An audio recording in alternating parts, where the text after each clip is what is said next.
Have you been betrayed? Has your partner turned to porn? That is a betrayal.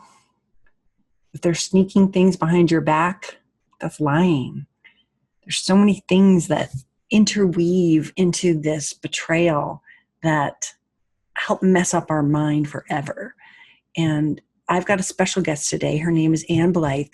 She's from the Betrayal Trauma Recovery network channel and podcast. And her work has been a guiding light for people who have been dealing with someone who has sexually abused them, someone who has turned to porn. Porn addicts represent a very large percentage of people, and she's got some stats that abuse people. So let's welcome Anne and hear what she's got to say. I know that you will learn so much from her. And this is Tracy. So let's get started. Welcome, Anne. Thank you so much for joining me. Thank you for having me. I really appreciate being able to talk to you. Well, you know what? When I found you on a podcast, which is called the Betrayal Trauma Recovery podcast, I just knew I had to learn more because all of the subscribers to my channel and the viewers definitely deal with infidelity. They deal with all kinds of trauma, but this is a separate piece. There's all kinds of trauma, and we can get into that all day long. But one thing that is on your website that I just loved was face the lies, the porn use, the infidelity, the emotional abuse, the narcissism, the lies, and the betrayal. So can you tell us how you started doing this and a little bit about yourself? Yeah, when I got married in 2008, I knew something wasn't quite right. And I continually asked my husband at the time if he used porn, and he lied to me repeatedly. And I did not know that I was being emotionally abused, but I knew something was wrong.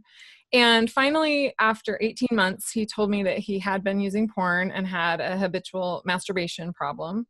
And I was like, oh, this is the problem, right? If we can get his porn addiction under control, then the abusive behaviors will stop. So then he started to be in recovery, and I use quote hands, from porn addiction for 7 years. And we were the recovering couple. You know, we would speak about his pornography addiction and how he was recovering. Well, meanwhile, I was still being emotionally abused the whole time. About once a month, he would have a really intense emotional abuse episode.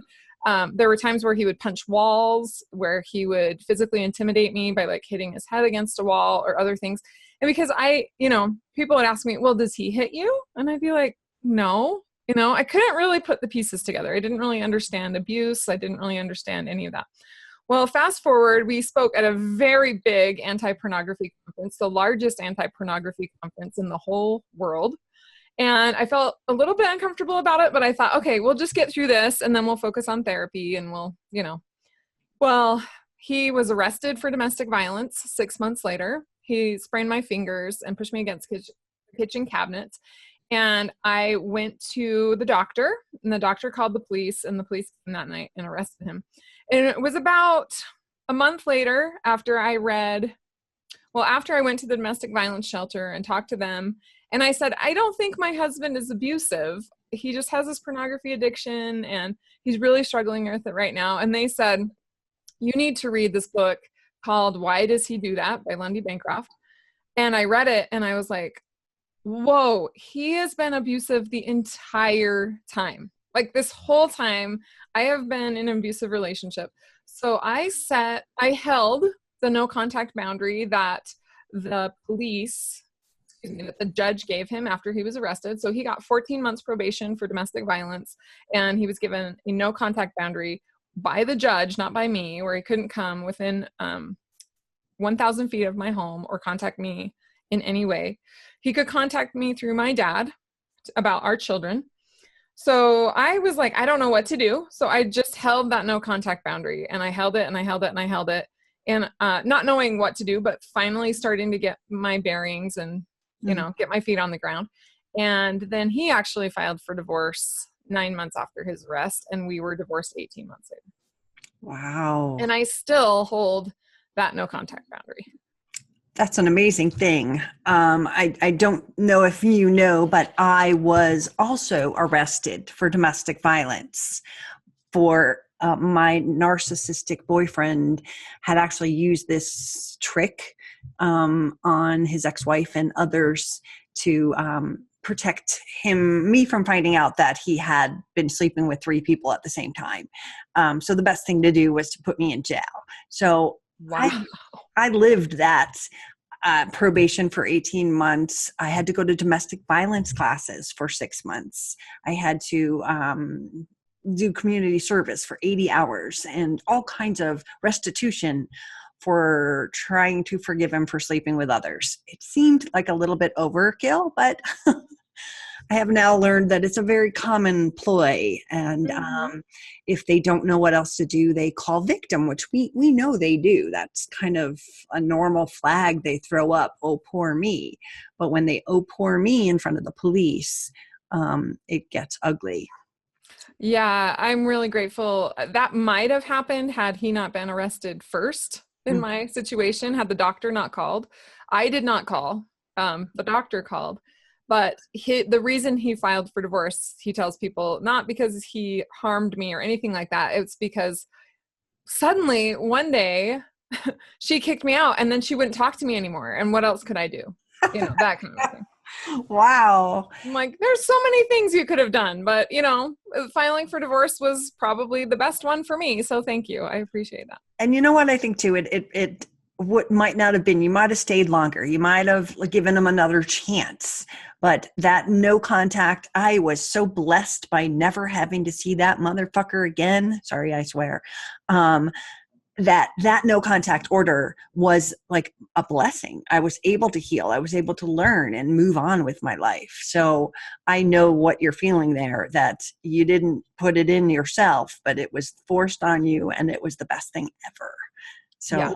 You know, yeah. And I had the option to remove it, right? Because I was the actual victim in the case. Mm-hmm. And I kept praying about it, and I just kept hearing God tell me, no. And I thought, this is so weird. Like, why am I not supposed to file for divorce? But I'm also not supposed to take this no contact order off. And I just sat. And I didn't realize until later that God was strengthening me and teaching me and changing me from the inside out, so that now I can very easily observe emotional abuse and keep myself safe. But at the time I couldn't. Right. And it takes that quiet time without the gaslighting, without the hoovering, without all the things that made us take them back over and over and over. It takes that quiet. And that's why no contact is so important. What state do you live in?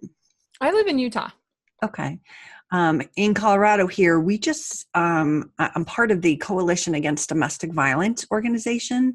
And we just passed a law this year that what happened to you in going to the doctor and the doctor reporting it to the police, we've just changed the laws on that. Mandatory of them to tell the police, I don't know the technical legal terms, has been abolished. But they don't have to tell, which means more victims get to actually get care.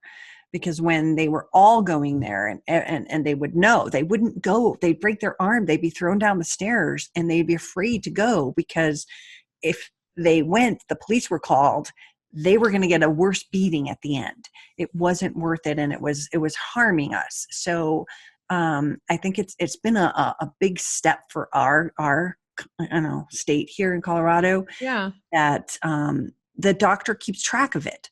So if you want to report it, those come right back up. They still have just as much legal oomph as they would have before, but it's not mandatory that they report it. So it's up to the victim to make that choice and make a safety plan. Sometimes you need a safety plan to get out in order to get your kids safe.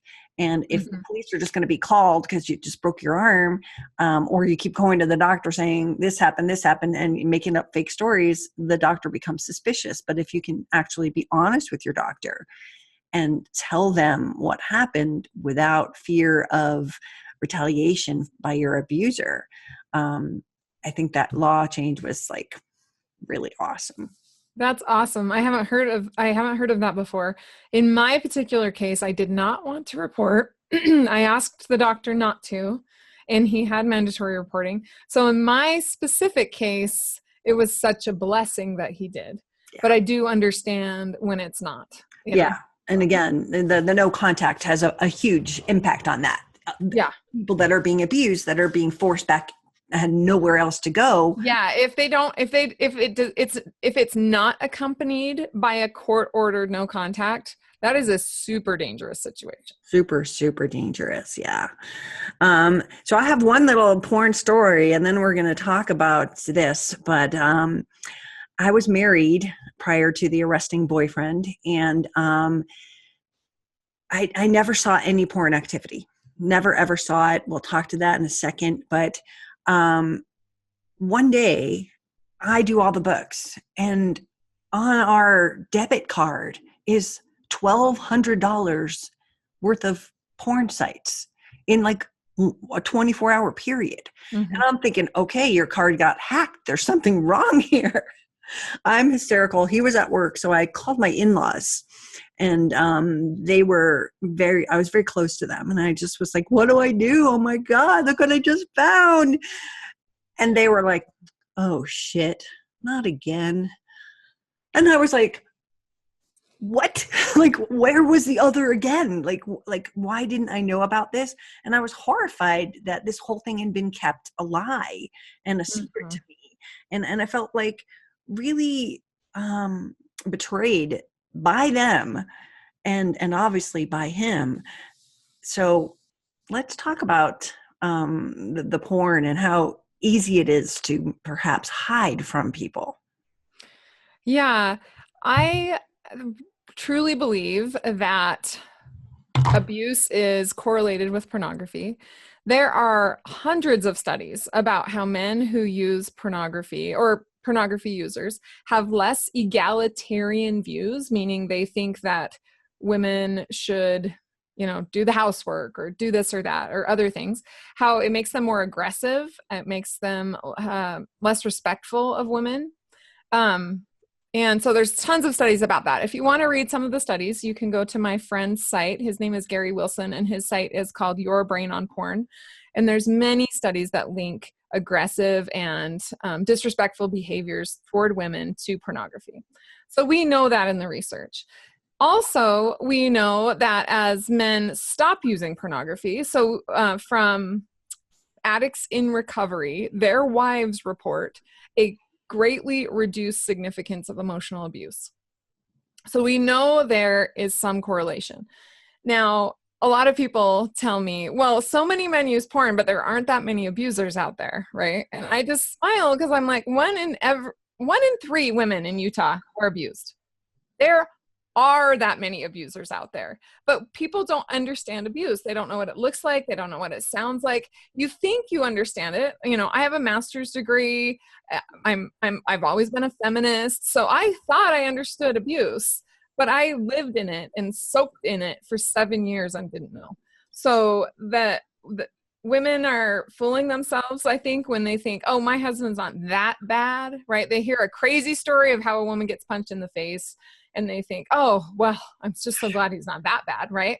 But then the behaviors they describe, he's telling me I'm fat or I'm ugly, or maybe he just ignores me, or, little thing, those are not little, those are serious emotional abuse things going on. But they might think, he just acts like that when he's upset or when he's stressed or something. And then the rest of the time he's great. Well, that's the abuse cycle. With me, I thought our marriage was going like this because we were going to therapy and everything, right? So I thought we were like on this upward trajectory, but really we were just going like this, around and around the abuse cycle. And because most marriage counselors do not know how to spot narcissistic abuse, they don't know how to spot emotional abuse, couples counseling or couple therapy can make the abuse worse, and often does, because you have your problems and he has his problems situation. But when someone is unfaithful to you and they're lying and they are habitually using porn and they're emotionally abusive, it's not an equal playing field. It's just not. And so you can't go into a couple therapy situation and assume that it's an equal playing field, because one person is being honest and the other person is lying and manipulating you and the therapist. And so it just does not work. Mm-hmm. We have a podcast about that, about when couple therapy harms marriages and when it hurts victims. I really recommend people listen to that before they think, oh, we've got marriage problems, let's go to a couple therapist, because that's what everybody suggests. That's what everybody recommends. But that is definitely not the first place to start.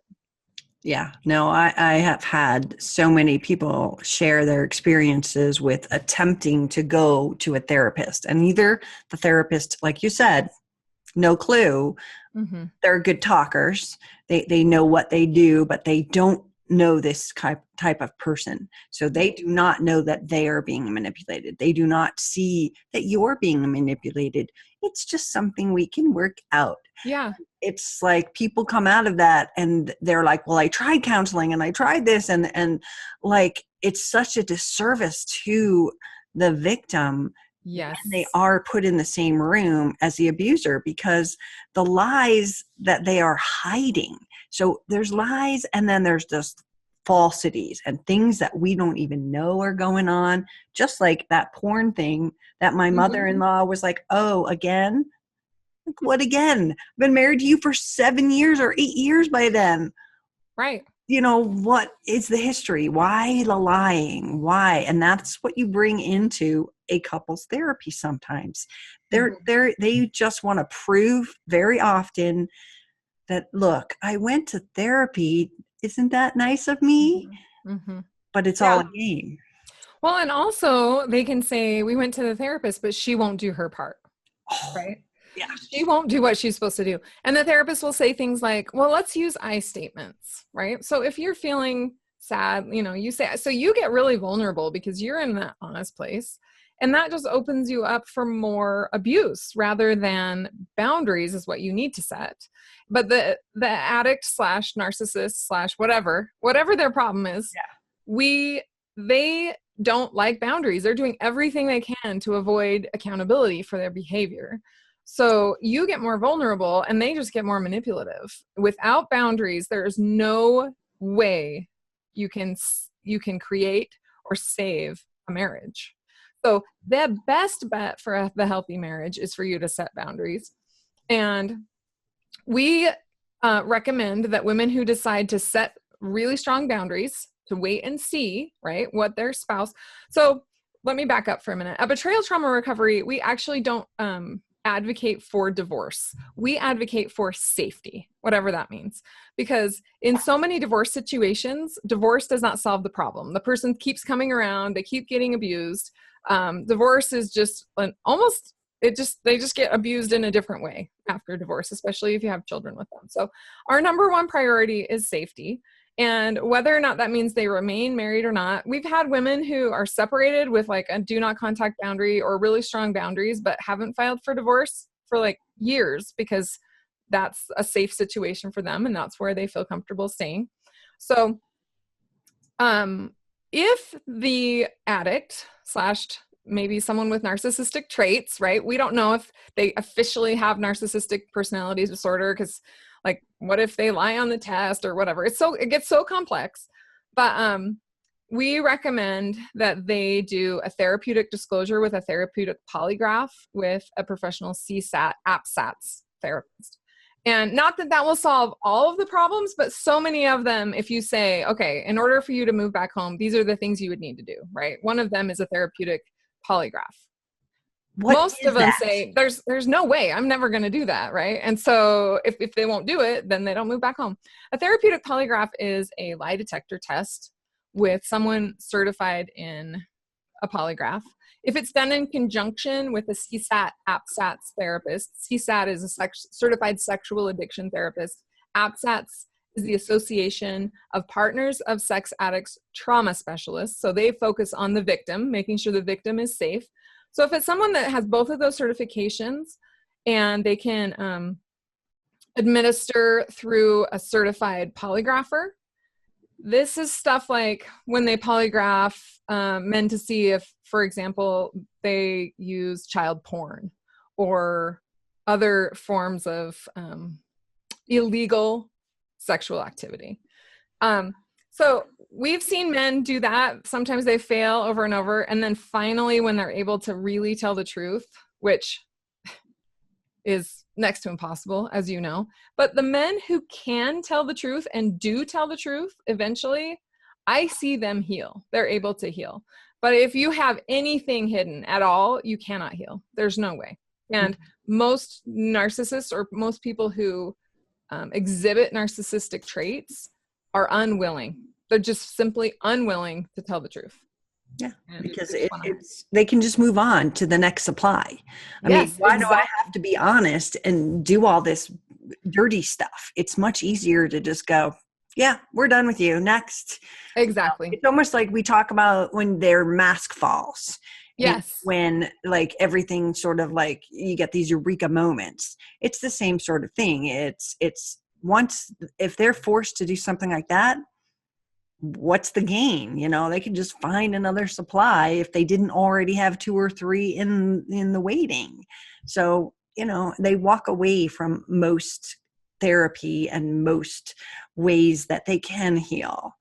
Yes. This opens the question of, can they heal?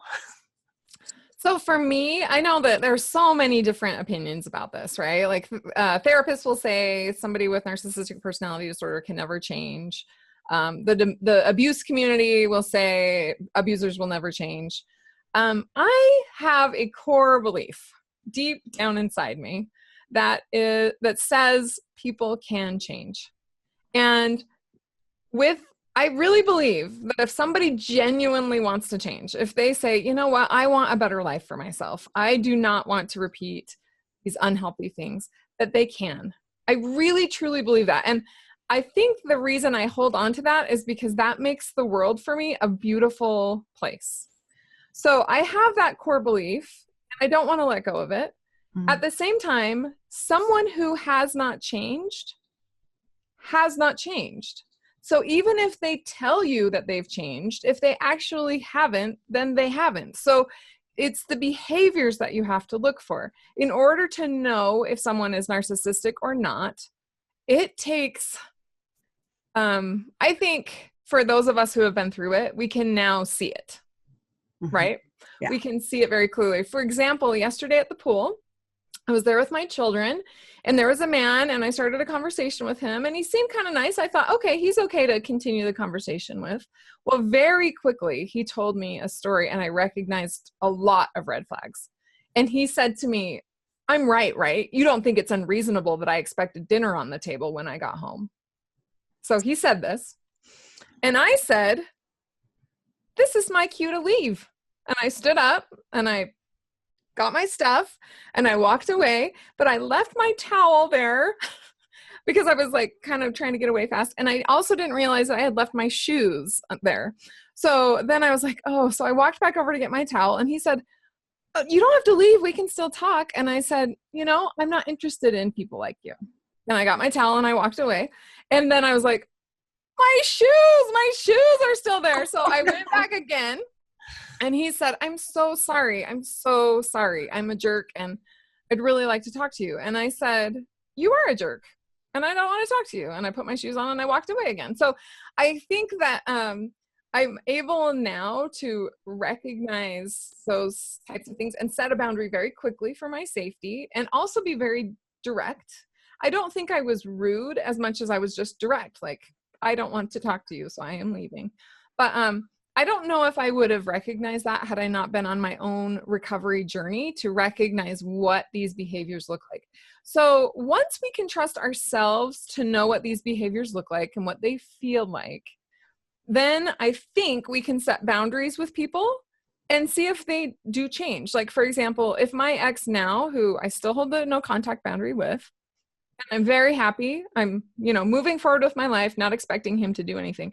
But let's pretend like one day he was like, I'm willing to tell the truth now, and he was just completely willing to tell the truth and everything, then I would be like, okay, then let's do a polygraph, and then let's do this and this and this. And these are all of the things you would need to do in order for me to interact with you again. And if he was willing to do all of those things, I'd just take it, one step at a time. In Lundy Bancroft's book, he has a chapter called How Do I Know If He's Changing? I have also done a podcast about it called What Does Restitution Look Like? And so if we can train ourselves on what those behaviors look like, we might get off track for a little while, right? We might be with an unhealthy person for a little while. But I think if we trust ourselves and we trust our gut and we know what to look for, we can get back on track pretty quick. The problem comes when we're desperate for love, when we are, we decide that we're willing to settle for abusive behaviors because we're lonely or because we need money or, some other reasons. Problems come in with that. So you have to be completely centered and healed yourself before you can even entertain the thought of saying, maybe someday this person will change. Yeah. I think if you can't get to that point, it's just no contact, right? There's no other way to do it. No, I think it's safe for everybody. And I think that everyone's journey is going to be different in the healing process. And there's an old saying, if you don't learn it, it just keeps coming back. And for me, that was what was happening. And I didn't see it because I had my blinders on, you can call them codependent, people pleasing, whatever it was, just not educated about this. And yet, after all my research, I was raised by a mother that was a narcissist, sisters, and it's been around me my whole life. So I didn't see it. But now I see them everywhere. It's like my friend is dating someone and I was just like, don't like that. Okay. And it's really hard because I'm like the narc Nazi or something and always calling somebody or calling out not necessarily narcissism, but just traits and red flags. Yeah, abuse. The abuse. It's so much bigger than just calling it narcissism. Yeah. Because they're abusers in all shapes, sizes, colors, and disorders. So even I run some meetup groups here in Colorado, and I don't care what we call them. Yeah. My site says narcissist abuse support, but they could be anything else. If they do these things, they aren't good people. And so when I see those flags and I see those behaviors, and my friend is desperate to have someone in her life, and his 4-hour story about how he cheated on his wife, but then she wouldn't take him back, and he cried for 4 hours about how his wife wouldn't take him back, and that was the bad part. And I'm like, no, you cheated, asshole. Own that. Start with that and then move on. That would have been a better story. And so, I know that the humility to accept the consequences of your actions. Yeah. Right? Absolutely. We know what it sounds like now. I recently did a podcast with Coach Kat. It has not aired yet, but it will air within the next couple of weeks. Coach Kat was actually a former drug addict. And the way that she talks about it is the way that someone who has changed sounds. They sound different. They sound like, I caused so much harm to people, and they had every right to be angry with me because of the harm that I caused. And now I live in their debt, working my living amends to them. And I hope that someday that I can repay the debt that I owe them. It has nothing to do with how they got mad at me and I felt so bad that they wouldn't forgive me. It's like, they wouldn't forgive me for good reason. Right. That makes perfect sense. I love that analogy. Is we can hear it in someone who is healed because they're taking responsibility. I take responsibility in not knowing the things I didn't know and not knowing about boundaries and not knowing that I was financially tied with this person that made me stay. The fear. I take responsibility for my part in allowing it to happen. But I I know that the abuser still doesn't. No, right. Well, I think it's interesting when you say that. Like, I think that it had nothing to do with you. You were a victim regardless, right? You don't have to know how to not be a victim. That's true. Like, they're a perpetrator, right? And they should not commit those crimes and harm against you regardless, because they're manipulative and they lie. So regardless, you're a victim. And if you are a victim multiple times, it still is not your fault because you didn't know, because like you're not doing anything wrong. You're just living your life as a normal person, and you happen to run into a bunch of people who are abusers, and they are common. They're very common. Right. And as we heal and as we're able to recognize and educate other women about this, my goal is that as women, and I speak in a gender segregated way. And the only reason I do that is because on Betrayal Trauma Recovery, we only help women. We decided to do that because many women have been abused by men. And so if the man comes in and claims he's abused, because my ex claims he was abused, clearly your ex claims he was abused, he put you in jail for abuse. So it's very triggery for women to hear like a man who says he's abused, because it's like, was he really? I don't know. Is this the true story? Is it not? So for us, we just decided we're just going to have women clients and make our community women only. So I am not saying that men don't get abused or that women aren't narcissists. Just our particular community is specific to that. So, and I don't know what I was saying. I think I lost my train of thought because I was going on about that. But women feel safe with us because if they were abused by men, then they know it's a safe place. Yeah. And that makes a huge difference. I know that the groups that I run as well, we have a lot of men in it, but we recently had a narcissist infiltrate the group and start to ask out the vulnerable victims, which is why your place is safe and my place is, got to be more closely policed and make sure that we're not letting in people that are going to start hitting on all the victims. Yeah, we have really strict guidelines for our groups.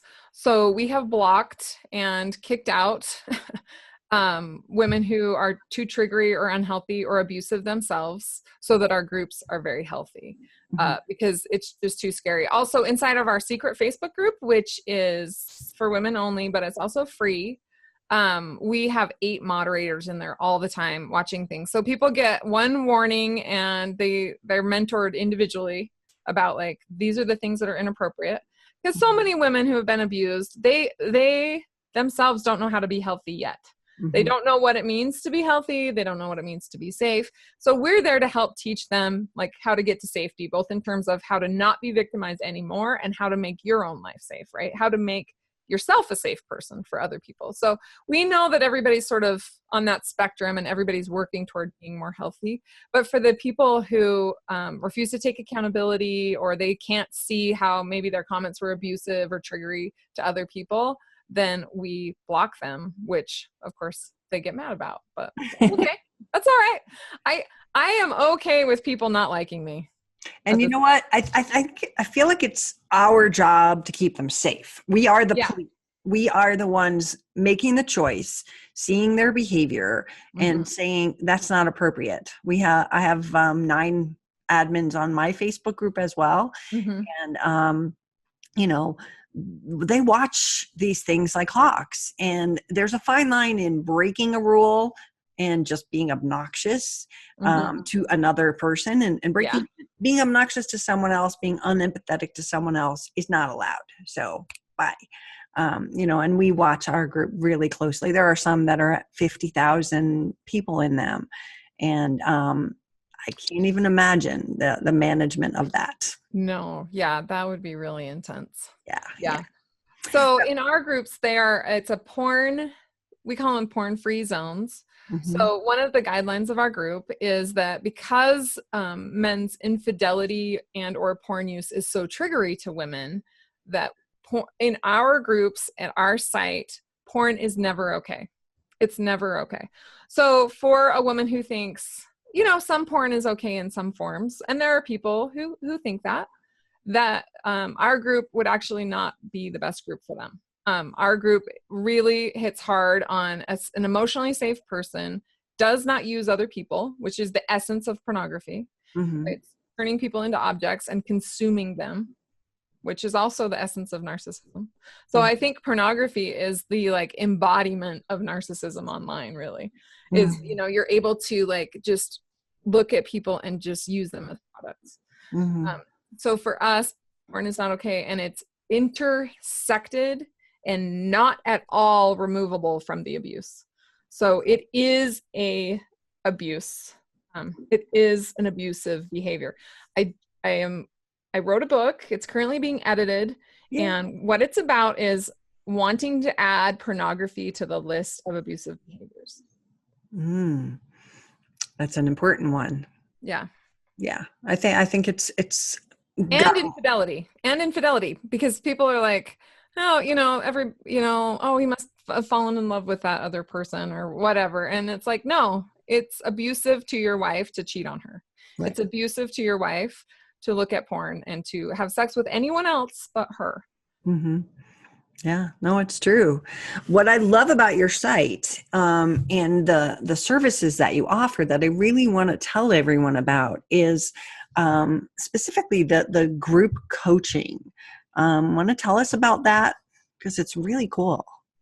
Yeah. So for those of us who've been through it, we know that we have abusive episodes that happen at any time, right? And when an abuse episode happens and you're panicked and you're like, what do I do? I need to talk to someone. But talking to someone isn't always safe. For example, I called my clergy and he told me, well, what did you do?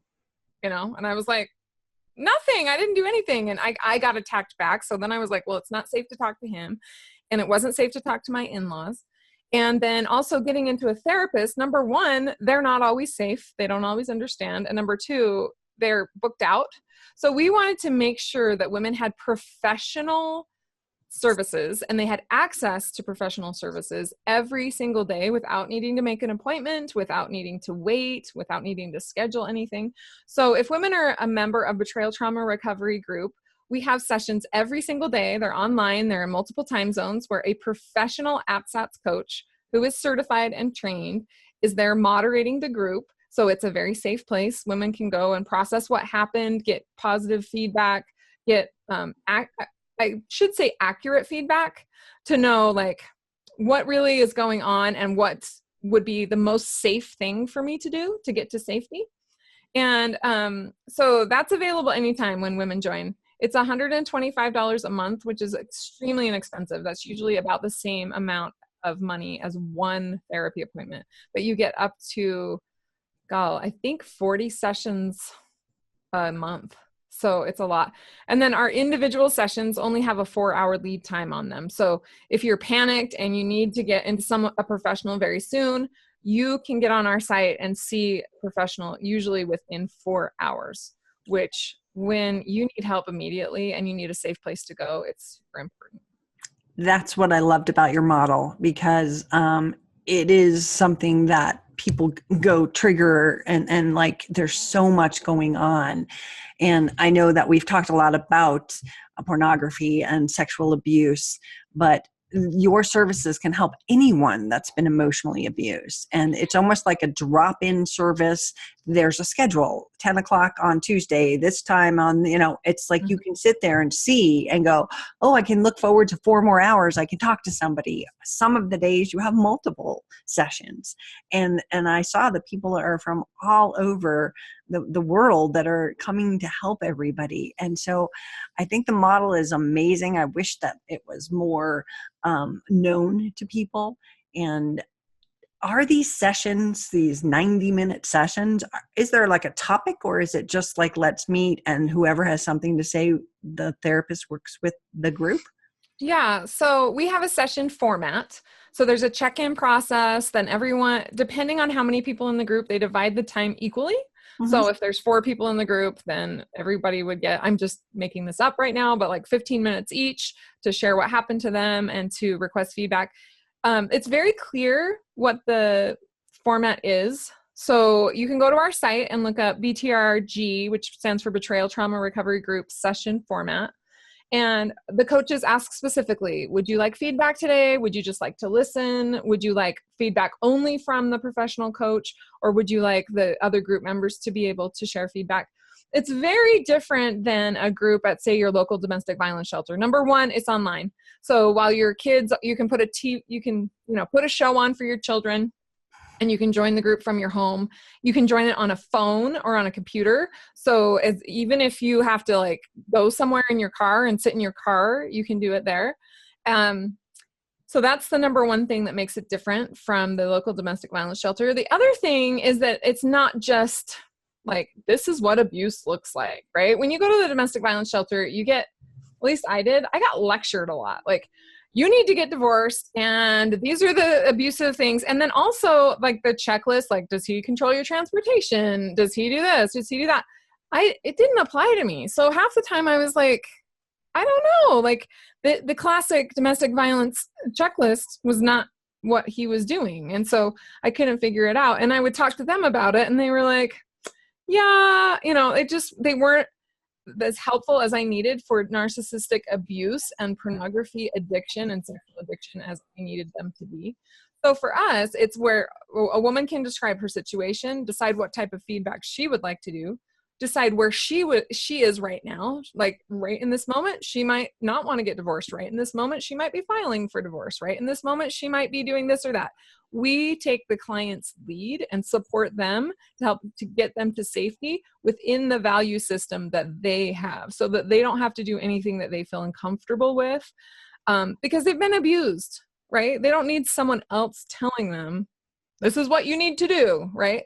They need someone else to help them explore what safety means to them and how to get to safety. Mm-hmm. Yeah.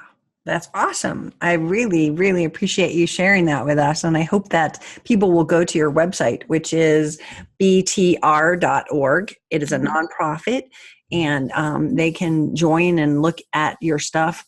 Your podcasts and your interview skills and your guests are over the top. I love every single one of them. They bring a unique spin into helping us learn from experts like yourself coming to my channel.